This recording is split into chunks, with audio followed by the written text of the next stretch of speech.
Fait que d'habitude, une conférence de presse, c'est pour des bonnes nouvelles. Souvent, hein, c'est des projets d'agrandissement, d'investissement. Ben, nous, les producteurs de lait, c'est rare qu'on fait des bonnes nouvelles en conférence de presse. Et on avait fait une il y a 2 ans à la Bourgade, hein, il y a 2 ans et quelques mois, je pense.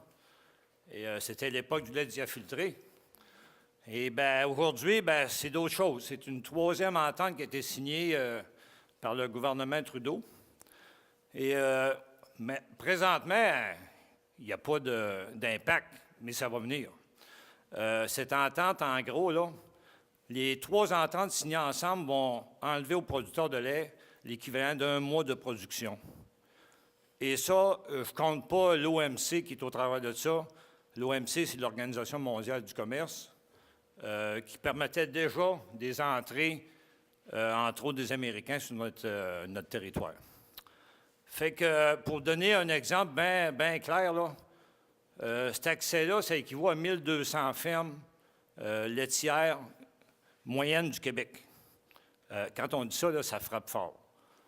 Ça va aller à partir de la 6e année, à partir d'aujourd'hui.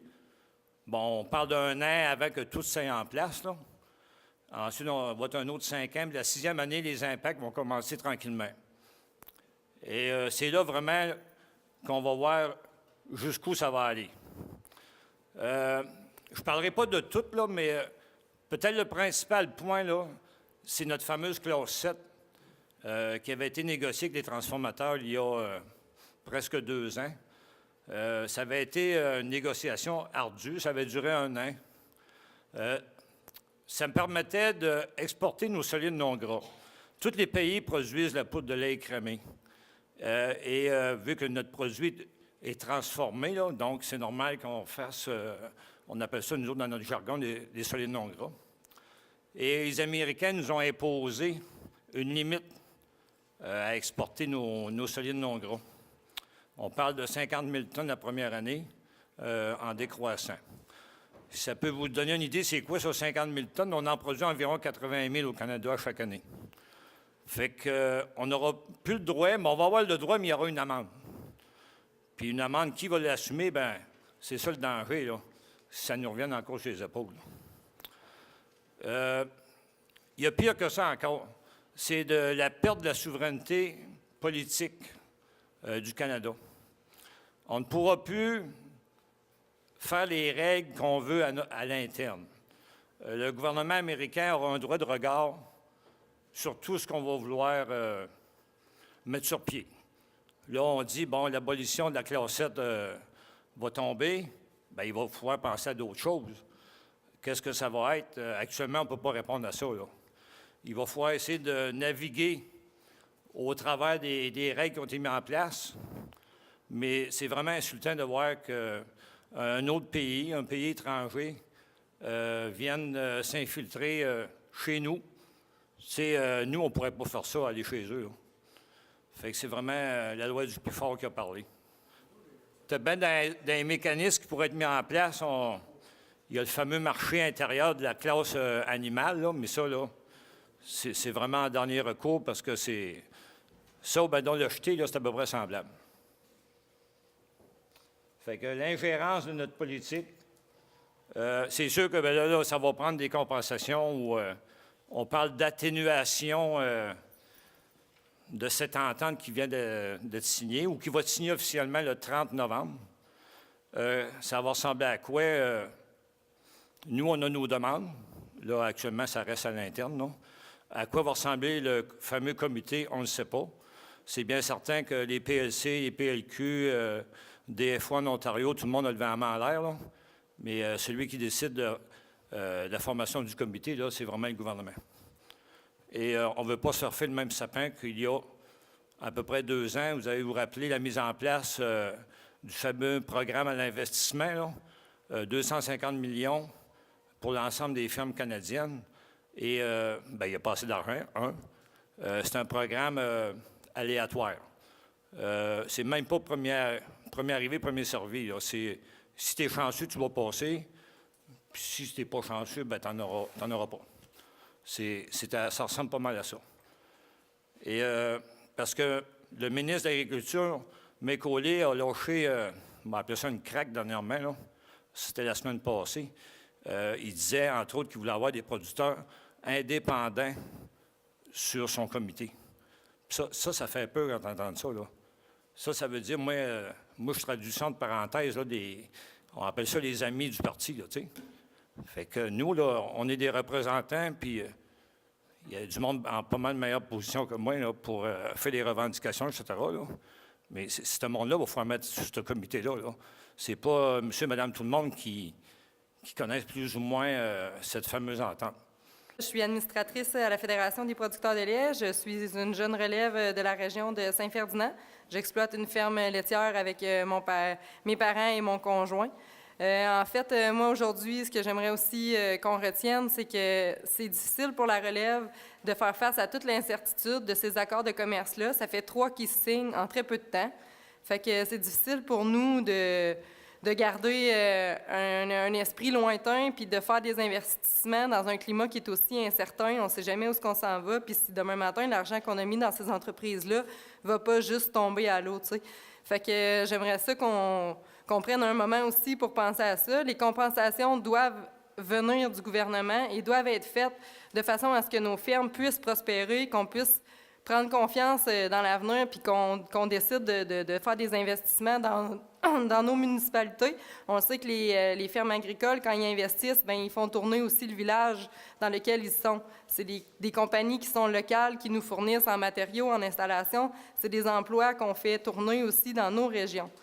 Ensuite, bien, j'aimerais aussi parler, en fait, la meilleure façon que le consommateur a de nous aider, c'est d'acheter des produits qui sont locaux, qui ont la petite vache bleue. Ces transformateurs-là décident de nous soutenir, décident d'aller de l'avant et de dire qu'ils vont être 100% avec des ingrédients canadiens, du lait canadien. Fait que c'est la meilleure façon là, de nous supporter, nous, en tant que producteurs locaux. Bon, ben, bonjour tout le monde. Regardez ça. D'habitude, on fait des rassemblements comme ça dehors dans un pick-up. Tu sais, c'est nous autres, ça. Puis, là, le matin, il fait fret. Hein? Il ne fait pas froid, il fait fret pour nous autres. Puis, le monde a pris la peine de se déplacer d'un peu partout dans Chaudière-Appalaches, au centre du Québec, pour venir ici, pour venir appuyer qu'est-ce qu'on a à vous dire. Puis, tantôt, Bruno parlait de producteurs indépendants. Mais moi, quand j'ai des producteurs qui m'ont élu en Assemblée générale, pour moi, je deviens pas mal plus indépendant que quand quelqu'un m'a nommé qui vient du gouvernement, qui dit « OK, toi, on va prendre ton avis. Toi, on n'en a pas besoin parce que toi, il y a 200, 300, 500 producteurs qui ont dit « Vas-y donc parler pour nous à votre place. » Ça, moi, je trouve que c'est bien important de savoir ça. Puis, qu'est-ce qu'on voit dans cette entente-là, là? Nous autres, notre modèle, notre système de la gestion de l'offre, c'est notre modèle agricole qu'on a au Québec. C'est pas au Canada. C'est pas... Les États-Unis, eux autres, là, ils n'ont pas de gestion de l'offre. Ils ont des subventions, ils ont un Farm Bill, puis c'est pas 15 % de produits qui rentrent sur le marché, là, hein? C'est 3-4 %. N'ayez pas peur de ça. Eux autres, ils imposent. Puis on a un gouvernement qui nous a sacrifiés encore une fois. C'est donc bien facile. C'est nous autres qui y passent. Mais notre système de la gestion de l'offre, c'est le système qui permet aux producteurs, n'importe quel producteur, de pouvoir y arriver en étant une moyenne ou une petite entreprise ou une grande entreprise. C'est pas le système où est-ce que c'est au plus fort la poche, puis les plus gros qui écrasent les plus petits. On travaille ensemble. Puis dans toutes les communautés, avec des fermes sur tout le territoire. Puis après ça, on va parler de réciprocité des normes. On va se battre. Les gens, notre gouvernement veut qu'on se batte avec d'autres pays qui produisent différemment de nous autres, qui n'ont pas les mêmes, peut-être pas toutes les mêmes valeurs sociales qu'on a. Tu sais, au Québec, on est fort dans les valeurs sociales. On est dans les dire, il faut mettre l'environnement à l'avant-plan. On a des PAF, il faut les respecter. Il faut étendre notre fumier avant telle date. Il faut prendre tel antibiotique. On n'a pas le droit d'utiliser tel herbicide, c'est dangereux. Mais quand ces produits-là arrivent ici, ils sont tous pareils. Puis il faut concurrencer ça avec des coûts de production plus élevés. Fait que la réciprocité, là, ça vient nous rentrer direct dedans présentement avec cet accord-là. Les pertes à la ferme, bien, on a plusieurs fermes qui vont perdre de l'argent. Bruno l'a dit tantôt, là. C'est un mois, c'est 1200 fermes. C'est l'équivalent de 1200 fermes au Québec, les pertes qu'on a, là. C'est beaucoup. Puis j'entendais à la relève, là. Si on prend ça, on perd des fermes, la production de fermes. On a une relève qui va venir s'établir, qui va investir pour 20 à 25 années avec un gouvernement qui passe, puis qui, à chaque fois qu'il y a de quoi donner, bien, le petit nanan à donner, c'est on va te donner un bout de notre production laitière au Canada. On va donner un bout de notre agriculture. C'est tout le temps ça qui y passe. Mais ces gens-là vont investir sur plusieurs années. Il y a d'autres traités qui s'en viennent. Puis j'espère que les prochains gouvernements qui vont arriver, parce qu'à un moment donné, j'espère que M. Trudeau ne passera pas tout trop longtemps à ce poste-là. J'espère que les prochains gouvernements qui vont être là vont être capables de bien saisir qu'à un moment donné, c'est bien beau de donner au niveau de l'agriculture et des producteurs de lait, mais déstabiliser là, la souveraineté alimentaire d'un pays, là, c'est grave. Il y a plusieurs pays dans le monde qui ont jamais eu, qui ont déjà manqué de nourriture. Puis eux autres, ils la protègent, les agricultures. Nous, ici, c'est comme une monnaie d'échange. Tu sais, l'agriculture qu'on a là, est très importante. Puis je dis souveraineté alimentaire, puis n'oubliez pas la souveraineté canadienne. On était une colonie britannique déjà. On a décidé qu'on voulait s'affranchir, puis on a rapatrié la Constitution. On s'est dit au Canada, puis même au Québec, on voudrait être encore plus, il y en a certains qui voudraient être encore plus autonomes, mais là, on est rendu avec un pays qui vient se fourrer le nez dans nos affaires. C'est comme si je m'en vais sur votre entreprise, puis moi, vu que j'ai une plus grosse entreprise que vous autres, je m'en vais te voir, puis je dis « Hey, David, toi, là, c'est bien de valeur, là, mais ton blé d'Inde, tu le vends pas assez cher. » Parce que moi, j'avais un client, là, que je pouvais vendre du blé d'Inde, puis là, tu vends pas assez cher, puis ça vient me le couper. Fait que non, tu vas remonter ton prix ou je te fournirai plus, ou garde, on ne fera plus d'affaires ensemble. C'est ça qu'on s'est fait dire. On est tout le temps à pointe du couteau avec ce pays-là, qui est les États-Unis, puis il faut que ça cesse. Puis les justes compensations, ça prend des justes compensations. Parce que pour moi, là, le gouvernement libéral, là, qui m'est arrivé, puis qui m'a fait des promesses qui ne toucheraient pas à la gestion de l'offre, le gouvernement libéral qui s'est fait élire, et quand il y avait 1,3 milliard de mis de côté par l'ancien gouvernement, puis il a dit non, vous n'avez pas besoin, on va vous faire un petit programme à 250 millions, ça va être correct, vous vous battrez pour avoir des miettes.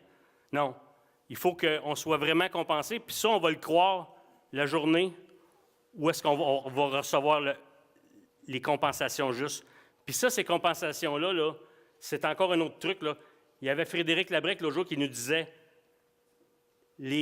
socialiser les pertes, hein, puis privatiser les revenus. C'est direct ça qu'ils sont en train de faire. Le gouvernement va sortir de l'argent pour nous compenser, nous autres. Tout le monde va payer, mais les revenus qui se ramassent à l'autre bout, c'est les plus grandes compagnies qui vont le ramasser. Écoute, il n'y a pas rien à votre épreuve, les producteurs de lait. Depuis que je suis porte-parole d'opposition en agriculture, je m'en suis rendu compte parce que je pense qu'il n'y a pas un groupe, c'est la colline parlementaire qui a été plus présent que vous autres depuis que je suis là, puis encore plus depuis que je suis le porte-parole en agriculture. Je peux vous dire que vous faites valoir vos droits, vous faites valoir votre point de vue, puis c'est ce qu'il faut faire. Il faut continuer à le faire. Parce que si vous ne le faites pas à Ottawa, dans un gouvernement qui est fait, qui origine des grandes villes, qui dirige pour les grandes villes, bien, il va oublier qu'il y a des régions puis qu'il y a des petits villages, que s'ils n'ont pas les producteurs de lait qui vivent, bien, il n'y en aura plus de villages. S'il n'y a plus de villages, mais il n'y aura plus de grandes villes dans les petites villes. C'est-à-dire, il n'y aura plus de Thetford, il n'y aura plus de nulle part. Parce que c'est quoi? Bien, les producteurs de lait, ce que vous faites, là, on a juste à se promener dans notre coin, ici, partout. Là. Que je m'en vais à Lac-Mégantic, je ne peux même pas compter le nombre de producteurs de lait que je vois. Quand je m'en vais à Plessisville, le nombre de producteurs de lait que je vois partout. Imaginez-vous si on vous ferme tout. Demain matin, il va rester quoi dans notre coin? Des champs? Qu'est-ce qu'on va faire? Ça va appartenir à qui? Quelqu'un va vous louer vos terres pour juste faire en sorte d'aller chercher le meilleur. Il va écrémer toute l'économie de notre coin. Va-tu faire vivre la petite épicerie du village? Va-tu faire vivre le restaurant? Va-tu faire vivre le Walmart à Thetford? Non, pas en tout, ça va être fini, ça. Fait que c'est pour ça qu'il faut se battre. Il faut que vous continuez, puis il faut que vous continuez à faire valoir votre point de vue. Écoutez, comme porte-parole d'opposition en agriculture, vous le savez, ça fait 1 an que j'arrête pas, à toutes les semaines, je pose des questions en chambre. Bon, ça donne quoi? Les gens me diront, mais ça donne que ça garde le dossier vivant. Ça permet de parler de vous autres. Puis ça me permet de rappeler à M. Trudeau et à toute son équipe que les producteurs de lait, bien, il ne faut pas qu'ils les prennent pour acquis. Puis il ne faut surtout pas qu'ils les laissent tomber dans les négociations, comme il l'a fait la dernière fois. Juste pour revenir un peu en arrière dans les négociations, je ne sais pas si vous vous souvenez comment ça avait commencé, les négociations avec M. Trump. Bien, M. Trump avait dit, bon, ben moi, je veux un nouvel accord parce que tous nos jobs américains s'en vont au Mexique. Notre premier ministre, qu'est-ce qu'il a fait? Il est allé faire une conférence de presse avec le président du Mexique. Non, non, mon chum, on va négocier ensemble contre le grand méchant Trump. M. Trump, il n'avait aucune idée de où il était le Canada, c'est mon opinion. Il ne savait même pas qu'on était là, puis il ne savait même pas qu'on était dans l'accord de libre-échange. Puis d'un coup, il a dit, ah oui, le Canada veut se mettre avec le Mexique, bien qu'est-ce qui va arriver? OK, c'est correct. Qu'est-ce qu'on aurait à aller gagner aux États, au Canada? Ah oui, OK, moi, je suis fort dans les comtés centre des États-Unis où on produit beaucoup de lait. Ouais, on va aller viser le lait, puis on va faire l'auto. Ça, c'est 2 secteurs le fun. Tu vois, les Canada, vous allez payer pour ça. Négocie, à un moment donné, dans plein de conférences de presse, à Saguenay, M. Trudeau, la main sur le cœur, non, on ne touchera pas à la gestion de l'offre. En Chambre, non, on va protéger la gestion de l'offre. On est le parti qui le met en place. On va protéger la gestion de l'offre. À un moment donné, qu'est-ce qu'on a vu dans les médias? Une conférence de presse du président du Mexique qui avait signé un deal sans le Canada, sans son chum Justin, avec les États-Unis. Puis qu'est-ce qu'on avait laissé sur la table? Notre gestion de l'offre. Juste ça. Mme Freeland l'a confirmé dans une conférence de presse la semaine passée. Les seules concessions que le Canada a fait, c'est la gestion de l'offre, puis c'est pas grand-chose. C'est similaire à ce qu'on avait donné dans le TPP. Similaire? C'est plus. Elle ne s'est pas additionnée, là. C'est pas similaire parce que les États-Unis, ce qu'ils n'ont pas pris là, ils vont le prendre là. Non. On vient de donner quelque chose à quelqu'un qui ne l'avait pas demandé dans le TPP, parce qu'on pensait régler le TPP, puis on pensait régler les Américains dans le TPP une fois pour toutes, puis on va leur redonner, parce qu'on a osé dire à M. Trump, bien, va-t'en dans le TPP si tu veux du lait. Voyons donc, ils ne savent pas négocier, puis c'est qui paye? Bien, c'est les producteurs de lait ici qui vont payer la note. Sont où vos compensations? On avait 4 milliards. On a mis 4 milliards sur la table des conservateurs. OK, c'était peut-être pas la meilleure formule, il y avait un processus de perte de valeur de quota, mais il y avait au moins quelque chose sur la table. C'est quoi qu'ils ont mis sur la table, les libéraux? Absolument rien. Programme d'investissement dans l'industrie laitière. Ce programme-là, vous savez, il fallait être chanceux, puis ceux qui avaient déjà des programmes de prêt qui ont pesé sur le bouton vite, ils étaient chanceux, ils ont pu l'avoir. Mais après ça, ils se sont rendus compte qu'il y en avait trop, qu'il y avait des grosses demandes, qui avaient pesé vite sur le bouton. Fait qu'ils ont dit, bien lui, je ne prendrai pas sa demande la première, je vais prendre la 4e, qui a juste son ventilateur dans la ferme. C'est ça qui est arrivé, puis c'est ça qui est arrivé à peu près partout au Canada. Fait que c'est de même, ça a été la réponse. Un programme, puis on parle de 250 millions, mais il n'a pas tout été dépensé, là. Il y a une deuxième phase à donner, puis là, ils voulaient faire un tirage au sort.